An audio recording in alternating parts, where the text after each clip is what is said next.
Sebanyak 873 pusat ekonomi digital keluarga Malaysia PADI akan dinaik taraf sebagai pusat sehenti bagi aktiviti ekonomi digital luar bandar. Yang Amat Berhormat Perdana Menteri Datuk Seri Ismail Sabri Yaakob berkata, daripada jumlah tersebut, 37 PADI akan dibuka pada suku pertama 2022. Menyedari kemahiran menggunakan internet mampu membuka peluang ekonomi dan secara langsung meningkatkan taraf hidup, kerajaan telah menyediakan Pusat Ekonomi Digital Keluarga Malaysia atau PADI di seluruh negara. Beliau berkata demikian ketika berucap merasmikan Majlis Pelancaran Pusat Ekonomi Digital Keluarga Malaysia PADI di Dewan Orang Ramai Kampung Durian Tawar di Bera.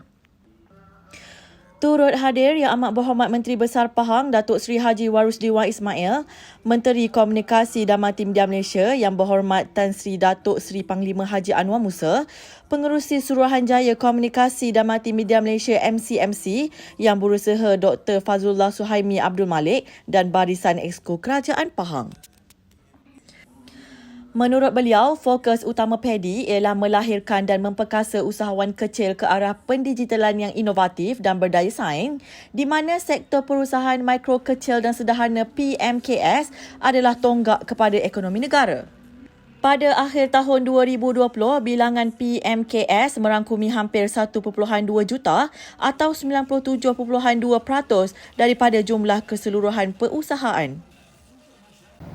Ia bertujuan untuk memberikan kemudahan kepada 15.4 juta orang penduduk negara ini, terutamanya golongan B40 dan masyarakat luar bandar. PADI bermatlamat meningkatkan tahap sosioekonomi komuniti setempat dan memberi pendedahan kepada kemahiran digital agar semua penduduk tanpa mengira kedudukan sosial maupun geografi berupaya menyertai dan mengambil peluang di dalam ekonomi digital. Tambah beliau lagi, kerajaan terus memberi sokongan keuangan kepada PKMS melalui bajet keuangan 2022 sebanyak 40 bilion ringgit. Selain itu, melalui bajet 2022, kerajaan terus memberikan sokongan keuangan kepada PMKS sebanyak 40 bilion ringgit untuk geran, jaminan dan ekuiti dan sebahagian besarnya disediakan untuk PMKS.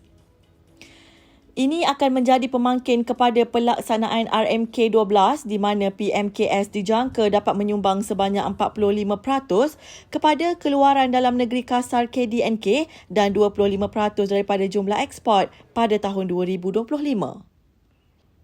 Menurut beliau lagi, usaha ini dapat merapatkan jurang digital serta mencetuskan inovasi digital bagi membangunkan agenda ekonomi digital.